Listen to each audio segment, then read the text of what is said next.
All right. Without further ado, let's get this rolling. You guys can see the PowerPoint there called Endurance and VO2 Max, Understanding Your Engine.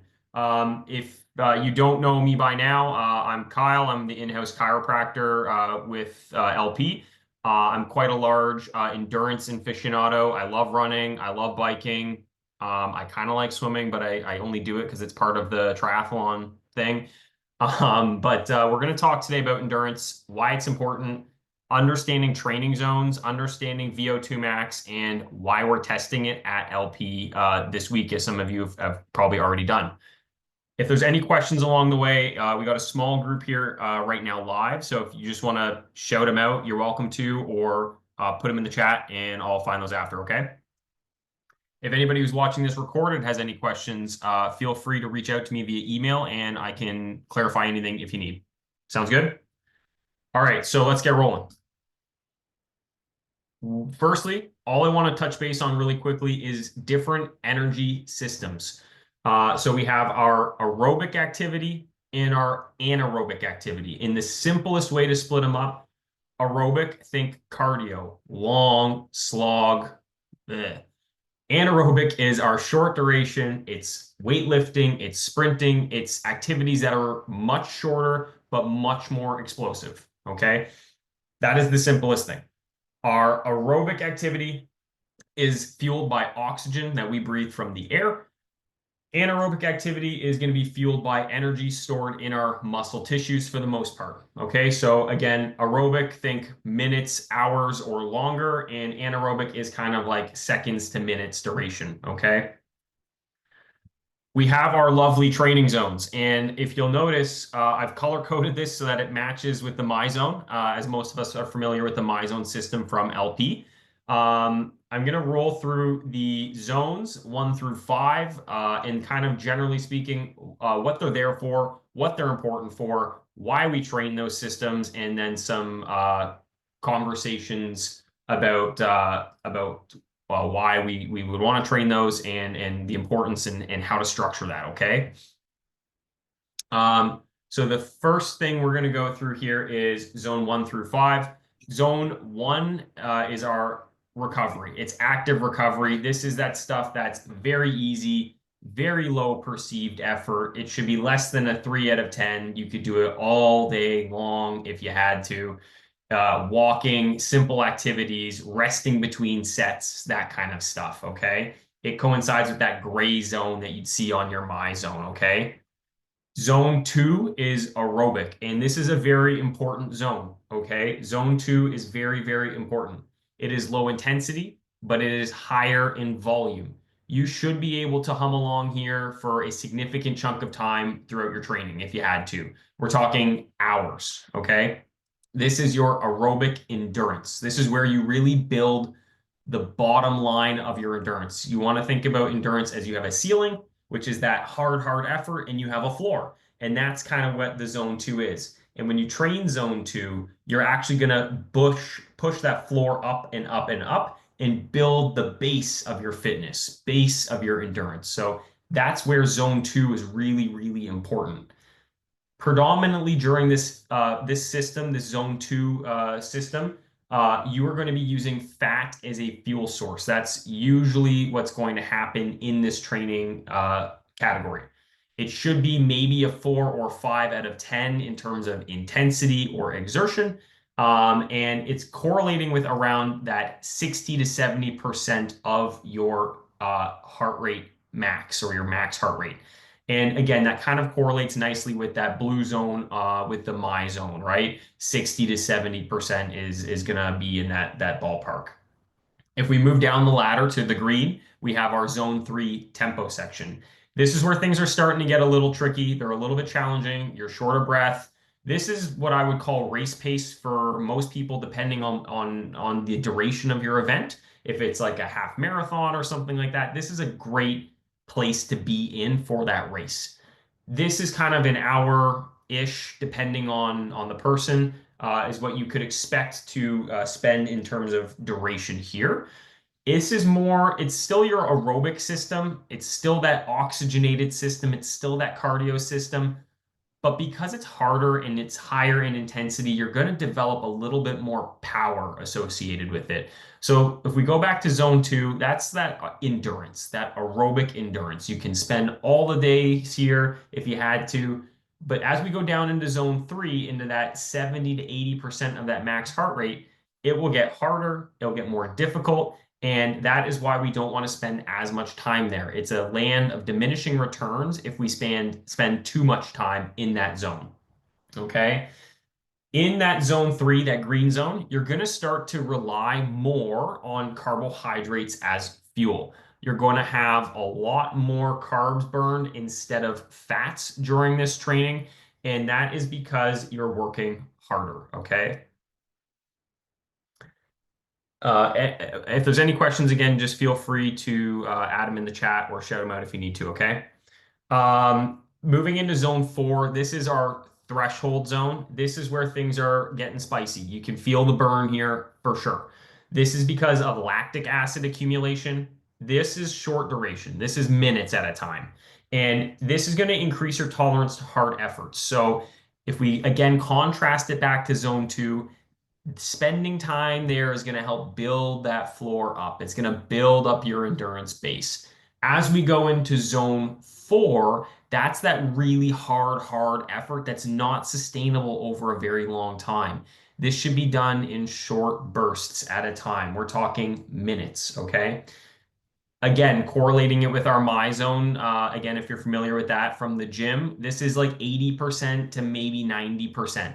This is where you're working hard, and lactic acid will start to build up like we talked about. RPE here, a rated perceived exertion, is going to also be in around that 8 to 9 out of 10. And our final zone here that we have is zone five.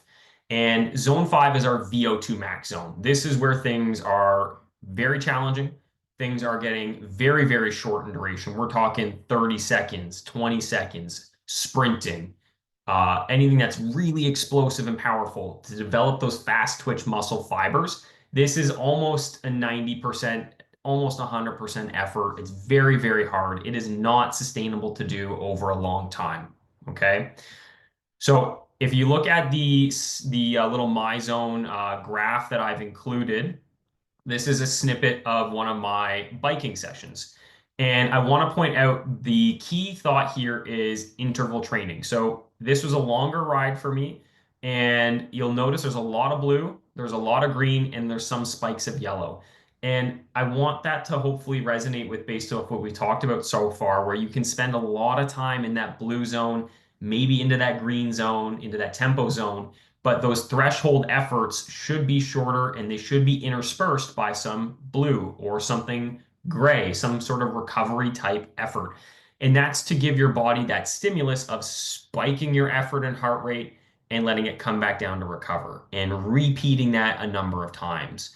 And that's a really effective way to do training. But again, most of the work and most of that effort should be in that zone two, zone three area, because that's really where you're going to have a great impact on your overall endurance. Hitting that zone four and above is where we're going to have a big impact on that short duration, that tolerance to hard efforts, that VO2 capacity, which is where we're going next. Actually, before we get to the VO2 stuff, sorry, I forgot I added this slide in.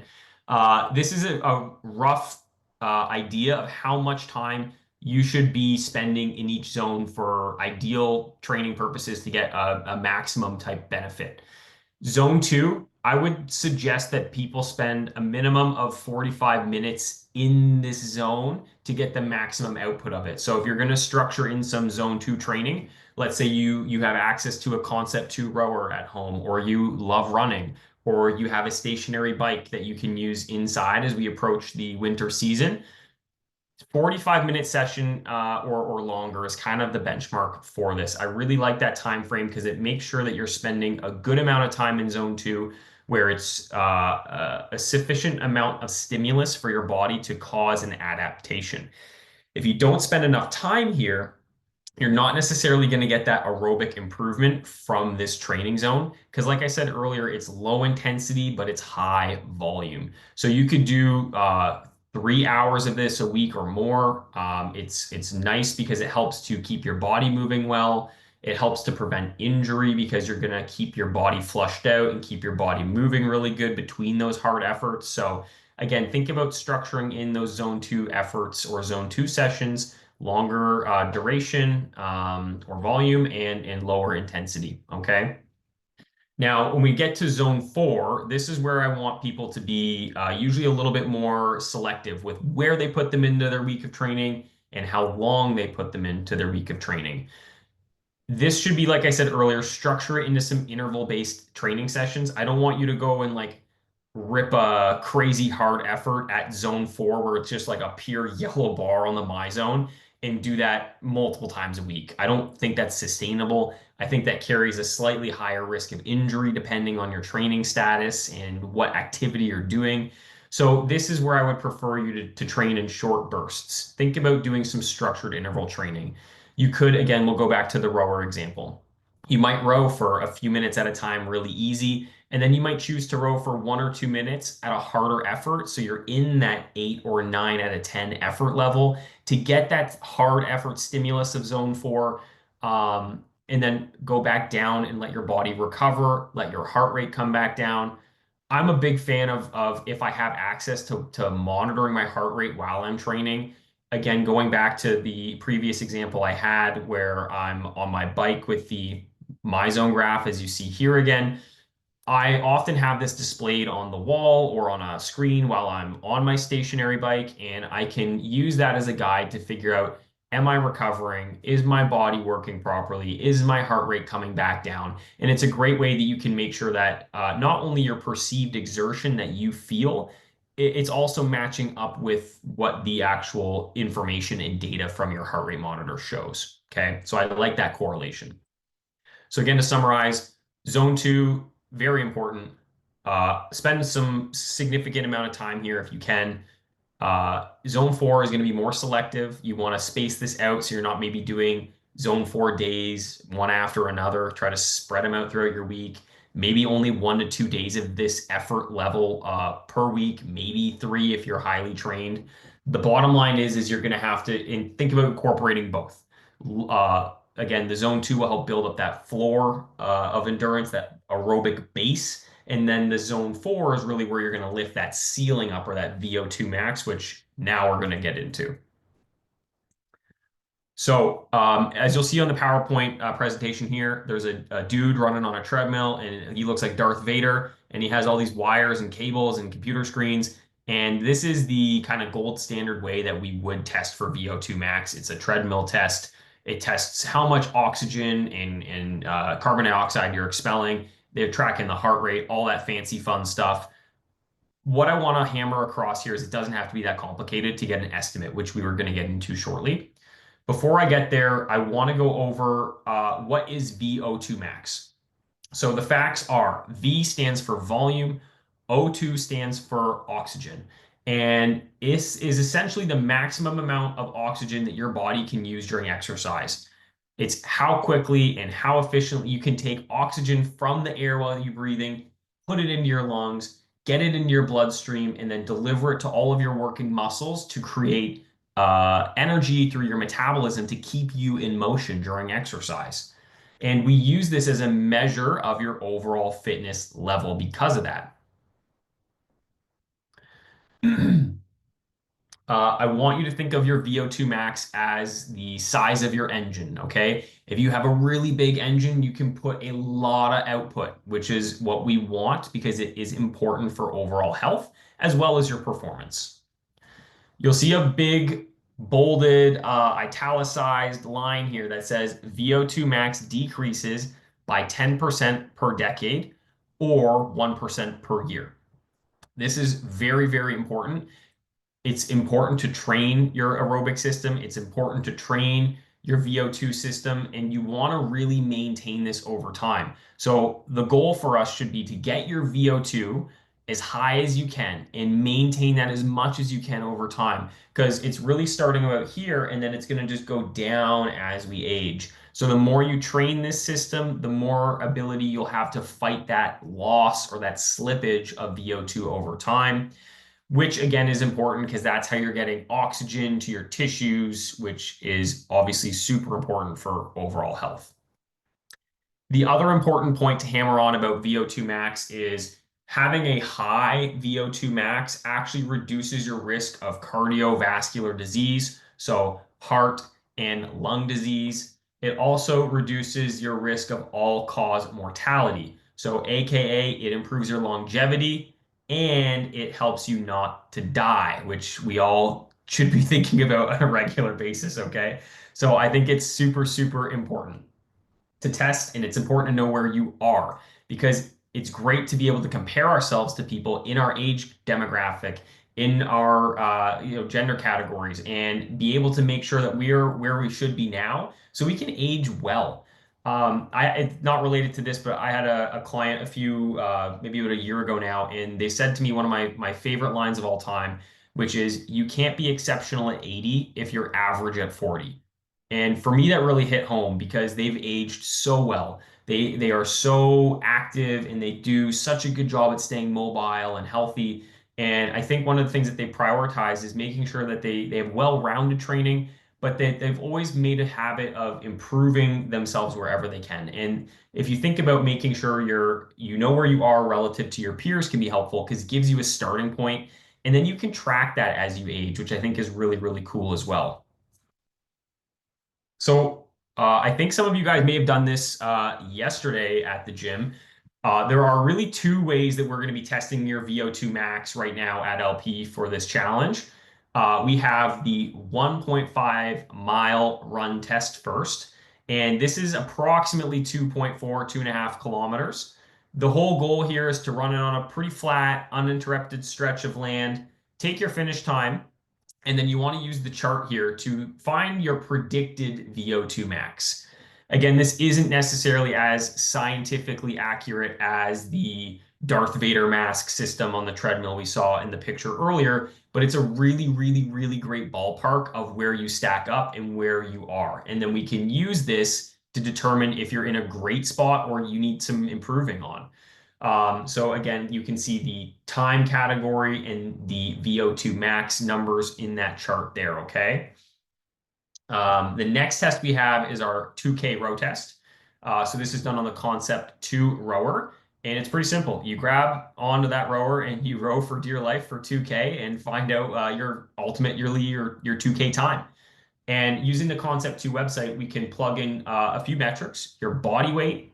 We can plug in how long it took you. So I use an example here of a 150-pound male that took 7 minutes to complete. And it spit out an estimated VO2 max of 67 in change. So that itself is a great test because we can also go back to, if you did both of these tests, you in theory could go back to the run test and see, is it similar? Is it different? Maybe you're stronger at one stimulus than another. And that's a great way that you can compare both of those if you have the ability to complete both.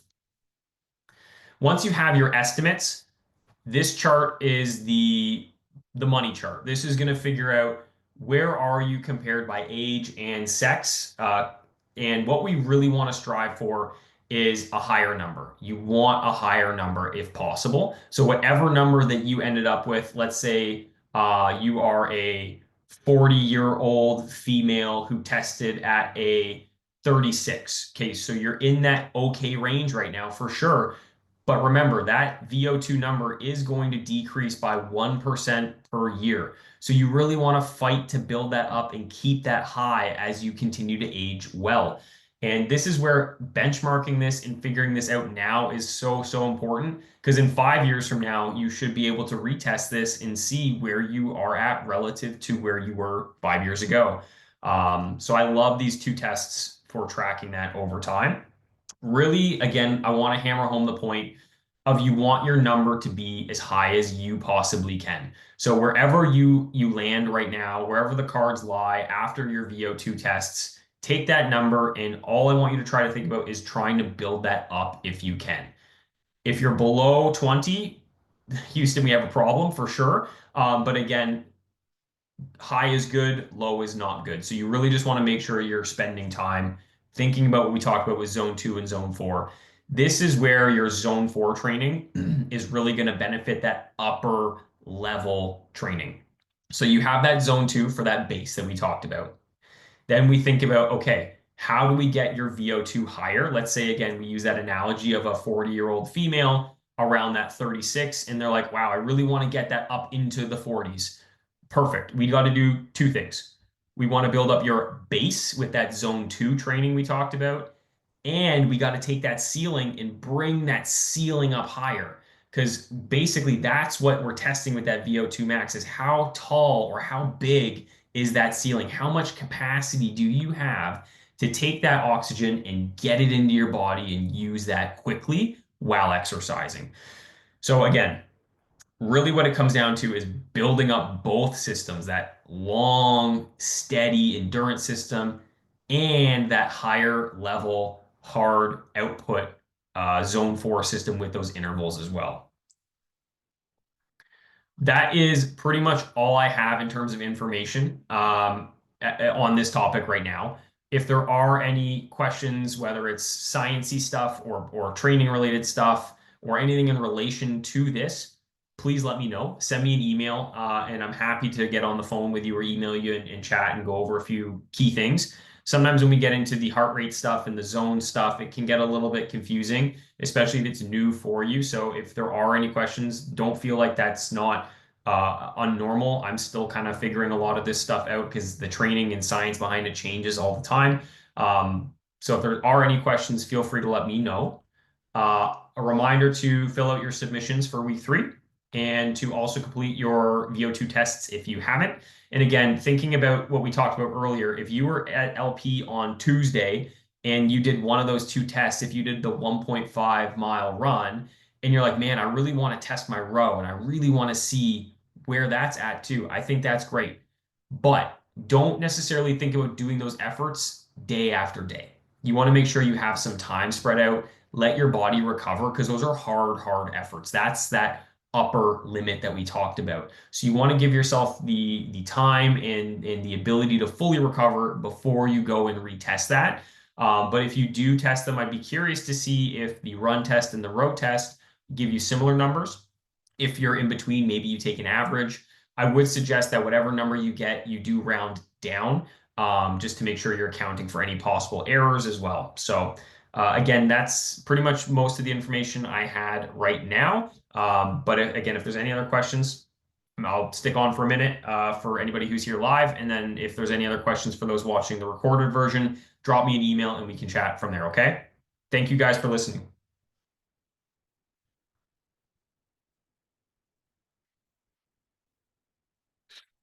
I think Adam has a question about his VO2 max and how he can make that even better, right?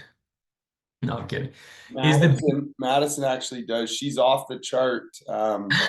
She's wondering how to bring yeah, it if we go back to that chart, Madison is in the woman under 18 category, and she already has an elite VO2 max. Allison had a great question. Is the beep test run for VO2 max? Yes, the beep test is also a great way that we can get a measure of your VO2 max. We're choosing to not include that right now with this set of training, just to change it up a little bit. We did run the VO2 or the beep test before. I think it was a year ago. Maybe correct me if I'm wrong on that, Adam. But now we're going to switch gears and do the 1.5-mile run as well as the 2K row time. Just because we have really great data as well as some great calculators to get you a really good number here.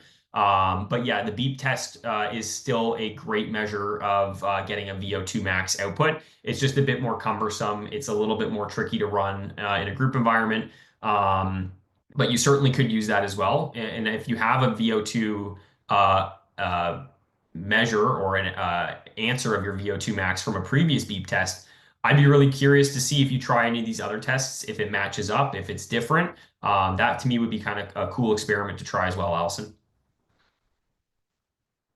Awesome. Thanks for that answer. I do have a beep test number from a couple months ago, so I'll be curious to see if I can get a different number this week.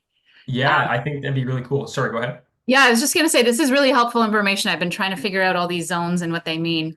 I also wanted to ask about just the amount of time spent working out. Right now I'm aiming for 2 strength sessions a week. One session where I'm, trying to increase my heart rate a little bit. And then I've just started hearing about this kind of recovery, active recovery and aerobic, and I'm trying to figure out how many hours can I fit in actually exercising. So maybe you could comment on that. It's a great question, and thanks for asking. It can be very individual specific. It ultimately depends upon a few things. Variables is how much time do you have in a week? How hard or how intense are these sessions? And how good of an ability do you have to fuel all of that as well? Every time you do an exercise session, there's a calorie amount or a fuel or energy amount associated with that should also be replenished for most circumstances, unless you're doing like a body comp cut or anything like that. So it depends on a few variables. Generally speaking, if I had to give like a blanket statement for most people, I'm a big fan of if you're just looking to I'll say pursue, and maybe if you want to weigh in a little bit for if you're comfortable sharing your personal goals here. Generally speaking, if we're just looking to improve upon like general health and fitness and we're not training for anything in specific, I do like a approach of maybe 2 to 3 strength sessions a week, maybe 2 to 4 cardio sessions per week. But again, it really depends on how much time you have to commit in your weekly schedule. Okay, that's helpful. I'm committed to 2 strength sessions a week, and I'm trying to fit in 1 or 2 cardio a week. So that feels doable. So the cardio sessions that I'm doing, Yep. I'm trying to figure out, like, is one of them, like, to me, active recovery, and 2, like zone 2 aerobic, the aerobic is still pretty intense for me. Like, I couldn't do it all day. Yeah, I say that there, and I certainly couldn't do, I'll say zone 2 all day either, but it's something that you should feel comfortable sustaining for an extended period of time. And this is where if you don't have a heart rate monitor, it can certainly be helpful to have one as well during these training sessions. I want you to think of the zone 1 recovery as your your easy walks, your time between sets at the gym. And again, that's where having that knowledge of what that zone looks like for you is really important. For me, I mentioned I love having this my zone data projected on the wall or a screen while I'm exercising. Because for me, I can look at that and I go, oh, I'm biking at this level of effort, but I'm in that gray zone. That means I'm still recovering and I'm not pushing my body too hard when I shouldn't necessarily. I'm allowing me to recover between those harder efforts.